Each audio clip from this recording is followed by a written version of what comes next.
আসসালামু আলাইকুম। আজকে পেট্রো বাংলা এক্সামে ম্যাথ রিটেন পার্টে আসা প্রশ্ন দুইটা সমাধান করব আমরা এখন। প্রথম প্রশ্নে যদি যাই, এখানে কি বলছে আমাদের? A certain violet paints contains 30% blue pigment and 70% red pigment by weight. ভরের ভিত্তিতে, আসলে আয়তনের ভিত্তিতে না। A certain green paints contains 50% blue pigment, 50% yellow pigment. When these two paints are mixed to produce a brown paint, the brown paint contains 40% blue pigment. If the brown paint weighs 10 grams, then how many grams of this red pigment? অর্থাৎ এখানে আমাদের বলছে দুইটা ভিন্ন ভিন্ন Paints. একটা paint হচ্ছে violet paint, যেখানে হচ্ছে 30% হচ্ছে ব্লু আছে, 70% হচ্ছে রেড আছে। আরেকটা হচ্ছে গ্রিন পেইন্টস, যেখানে হচ্ছে 50% ব্লু আছে, 50% ইয়েলো আছে।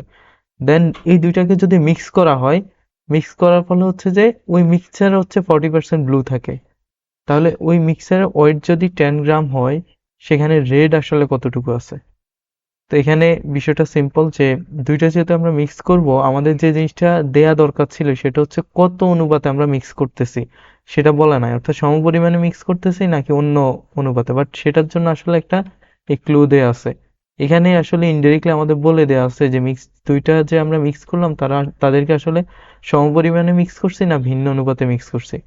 আচ্ছা, মিক্সারে বলছে 40% ব্লু পিগমেন্ট আছে। তাহলে 40% ব্লু পিগমেন্ট যদি আমরা ইকুয়ালি মিক্স করি, একটু দেখেন। আহ এটা 30%, এটা 70%। ধরেন এটা আমরা 100 গ্রাম নিলাম, প্রথমটা 100 গ্রাম নিলাম, আহ পরেরটাও ধরেন 100 গ্রামই নিলাম। দুইটা যদি আমি 100 গ্রাম নিই, তাহলে প্রথমটাতে ব্লু থাকবে কত? প্রথমটাতে ব্লু থাকবে হচ্ছে 30 গ্রাম, আর পরেরটাতে হচ্ছে ব্লু থাকবে 50 গ্রাম। তাহলে টোটাল ব্লু কত হয়? টোটাল হচ্ছে 80 গ্রাম। এটা কততে? 200-তে। আউট অফ 200 গ্রামের মধ্যে হচ্ছে 80 গ্রাম হচ্ছে কত থাকে? ব্লু থাকতেছে। তার মানে 100 গ্রামে কত? 40 গ্রাম। সো এখান থেকে বোঝা যাচ্ছে, যদি আমরা দুইটা সমপরিমাণে মিক্স করি তাহলে ব্লু এর পার্সেন্টেজ হবে 40%, এবং সেটা আমাদের বলে দিছে। তার মানে এটা থেকে আমরা বুঝতে পারতেছি যে আমাদের এখানে মিক্সচারটা আসলে ইকুয়ালি মিক্স করা হয়েছে, দুইটা হচ্ছে সমপরিমাণে মিক্স করা হয়েছে। তাহলে দুইটা যদি সমপরিমাণে মিক্স করা হয়, তাহলে আমরা প্রথমে যে কাজটা করব সেটা হচ্ছে আমরা ধরে নিব। কি ধরে নিব? আমাদের রেড যে মিক্সচারের ক্ষেত্রে কত পরিমাণটা যেহেতু আমাদের বলা নাই, আমরা ধরে নিতে পারি যে দুইটা হচ্ছে সমপরিমাণ। সমপরিমাণের ক্ষেত্রে আমরা দুইটাকে 50-50 ধরতে পারি, 100-100 ধরতে পারি, 200-200 ধরতে পারি, যা ইচ্ছা ধরতে পারি, বাট দুইটা হচ্ছে সমপরিমাণ ধরতে হবে। সেক্ষেত্রে যেহেতু আমাদের পার্সেন্টেজ বলে দেওয়া আছে, আমরা 100-100 ধরলে আমরা পরিমাণ ডিরেক্টলি নিতে আমাদের জন্য সুবিধা হবে। তাহলে আমরা ধরে নিতে পারি যে let the violet paints be 100 gram. 100 gram কেন বলছে? By weights. যদি আমাদের বাই ভলিউম বলতো তাহলে আমরা কিন্তু 100 লিটার ধরতাম। যেহেতু আমাদের ওয়েটস বলছে, আমাদের 100 গ্রাম ধরতে হবে। তাহলে আমি তাহলে আমি বলতে পারি যে এগেইন, যে লেট দা গ্রিন, পরেরটা হচ্ছে কি?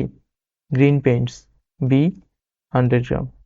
এই দুইটা যদি 100-100 গ্রাম আমি ধরে নিই, যে আমার মিক্সচারের মধ্যে এটা ছিল 100 গ্রাম, এটা 100 গ্রাম ছিল, তাহলে আমরা কি বলতে পারবো? আমরা বলতে পারবো যে টোটাল 200 গ্রামের মধ্যে আমার বের করতে বলছে কি? Red pigment. 10 গ্রামে হচ্ছে রেড পিগমেন্ট কত ছিল? তাহলে 200 গ্রামে কত ছিল সেটা আগে আমরা বলি, যে 200 গ্রাম মিক্সচার। মিক্সচার মানে অ্যাকচুয়ালি কি? মিক্সচার মানে হচ্ছে brown paint.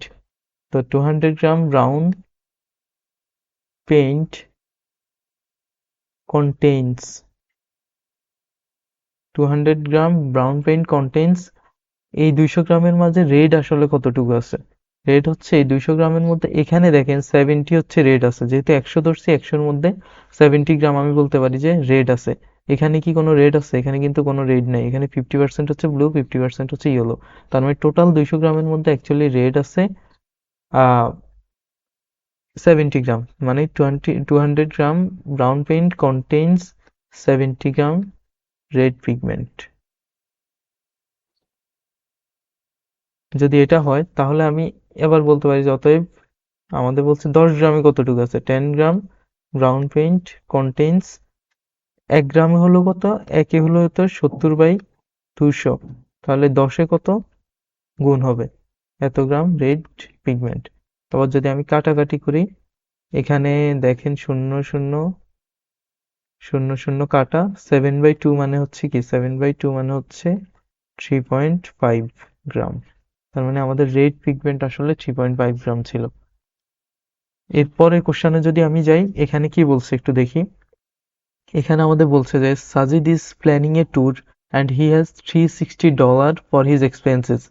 If he extends his tour by 4 days, he must cut down his daily expenses by $3. What is the length of সাজিদ's tour in days? অর্থাৎ এখানে বলছে যে সাজিদের কাছে $360 আছে ব্যয় করার মতো, কিসে ব্যয় করার জন্য, ট্যুরে ব্যয় করার জন্য। এখন সে নর্মালি একটা ট্যুর প্ল্যান করছে, ওই প্ল্যানে একটা নির্দিষ্ট দিন ছিল যে সে এতদিনে হচ্ছে যে ট্যুরে যাবে, সেখানে হচ্ছে $360 সে খরচ করবে। যদি সে 4 দিন তার ট্যুর এক্সটেন্ড করতে চায়, বা তার ট্যুরের দৈর্ঘ্য বা ডিউরেশন 4 দিন বাড়াতে চায়, তাহলে দেখা যায় যে তার প্রত্যেক দিন $3 করে কম খরচ করতে হবে। সে কিন্তু টোটাল $360 খরচ করবে, এর চাইতে বেশি তার কাছে নাই, এর বেশি খরচও করবে না। সো সে যদি ট্যুরকে এক্সটেন্ড করতে চায়, তার ডেইলি হচ্ছে যে কম খরচ করতে হবে কতটুকু, $3 করে। তাহলে আমাদের বলছে যে what is the length of suggest tour in days, মানে তার ট্যুর যে প্ল্যান যেটা করছে, ওই প্ল্যানে অ্যাকচুয়ালি কতদিন ছিল, ওই প্ল্যানে তার ট্যুরের লেন্থ অ্যাকচুয়ালি কতদিন ছিল, সেটা ধরে নিই যে let the length of Sajid's tour be x days. ধরে নিলাম যে এত x দিন ছিল। যদি সে x দিন তার প্ল্যানে থেকে থাকে, তাহলে আমরা অ্যাকর্ডিং টু দ্য কোশ্চেন আমরা বলতে পারি কি, অ্যাকর্ডিং টু দ্য কোশ্চেন আমরা বলতে পারি যে এতদিন হচ্ছে যে তার প্ল্যান ছিল, এর মাঝে এতদিন সে খরচ করবে কত, $360। তাহলে প্রত্যেক দিনে তার খরচ কত হবে, 360/x, এটা হচ্ছে তার প্রত্যেক দিনে এক্সপেন্স। আবার সে যদি ট্যুরকে 4 দিন এক্সটেন্ড করতে চায়, সেক্ষেত্রে তার প্রত্যেক দিনে এক্সপেন্স কত হবে, x+4 নিচে হবে, উপর হবে 360, মানে আমার টোটাল অ্যামাউন্ট কিন্তু এটাই। এটা হচ্ছে আমি x দিন থাকলে প্রত্যেক দিনে হচ্ছে যে এত টাকা খরচ করতাম, আর x+4 দিন থাকলে প্রত্যেক দিনে এত টাকা খরচ হবে আমার। অর্থাৎ খরচটা আমার কমে যাবে, কমাতে হবে, কারণ দেখেন এখানে কি বলে যে হরের মান যদি বেড়ে যায়, স্বাভাবিকভাবে টোটাল ভ্যালুটা কমবে। সো বোঝাই যাচ্ছে যে এখানে এখানে যে এক্সপেন্সটা একদিনে, এটা চাইতে এখানে এক্সপেন্সটা কম। কত কম, সেটা হচ্ছে $3। তাহলে আমরা এখান থেকে যদি 3 মাইনাস করে দিই, তাহলে এই দুইটাকে আমি ইকুয়াল বলতে পারবো। ঠিক আছে, এবার আমরা হচ্ছে আমাদের ক্যালকুলেশনের সুবিধার্থে এই জিনিসটাকে এ পাশে নিয়ে আসি।